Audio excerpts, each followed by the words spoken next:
Peace and blessings. I am here in the south coast of England. I am in Hampshire, and in the centre of Hampshire we have Portsmouth.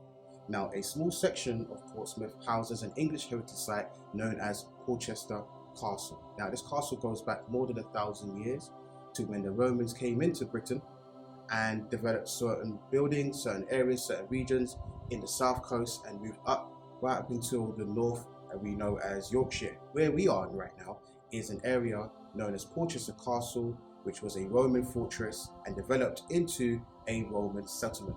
Now, going into the 500s and 600s, we have the Saxons that came in and housed this area and kept this area as their own. Now, it's not until we get into the 14th century with King Richard II where we start to see small pockets of developments and areas within this region starting to come into fruition, and where the monarchy are actually turning this area into their own. Now, as we enter into the 1600s, what we see is King Charles I applying a lot of pressure in the Caribbean nations as he's fighting and warring with other European powers.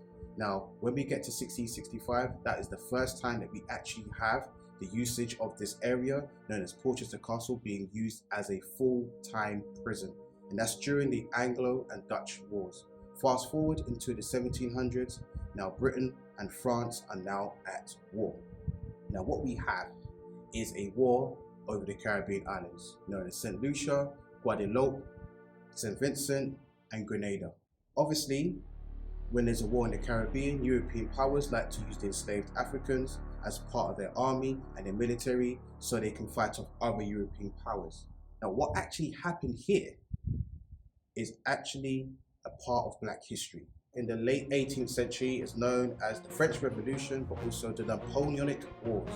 Now, Britain defeats the French during this period of time of the late 1700s, and what we have in October 1796 is a voyage of prisoners of war. So these are free European men and also enslaved Africans. And the voyage makes its way over from the Caribbean to what we know as Portsmouth. Now, 2,780 people made that journey, but only 268 died, which left 2,080 African men who were slaves from the French coming over to Britain to Portchester Castle. Now, they were actually here as prisoners. Now, discrimination, even in jail and in prison, still works, where we have cases upon cases of enslaved Africans who are now prisoners, unfortunately dying from frostbite as the French soldiers, even in prison, decide to take their woolly socks, blankets, and things of that nature. Now, what we also have the stories of people serving their time and slave Africans making their way to the Caribbean and also making their way and joining society here in Britain. One example is Captain Louis Del Grey, who actually goes back to the Caribbean and joins the rest of the people there. Captain Louis Del Grey, who was once a prisoner here in England, in Portsmouth, in Portchester Castle, was a man in the Caribbean who was opposing Napoleon's way of treating African people, as we know as slavery. Now, he tries to fight off the French. Unfortunately, he wasn't successful. And on the 28th of May, 1802, the captain, along with 400 followers, lit gunpowder and decides to blow themselves up. The reason for blowing himself up is because he didn't want to continue the rest of his life living in similar conditions as he did in Portchester Castle. Now, this is a part of Black history.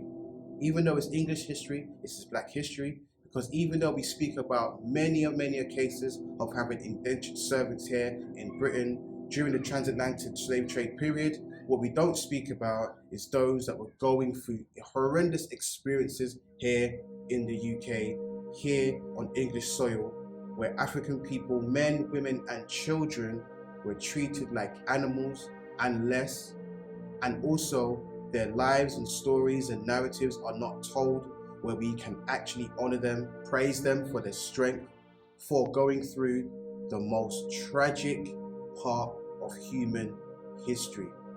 English history is a part of Black history. It's time we honor the stories of those that came before and we tell their stories so we can keep them alive. Peace and blessings.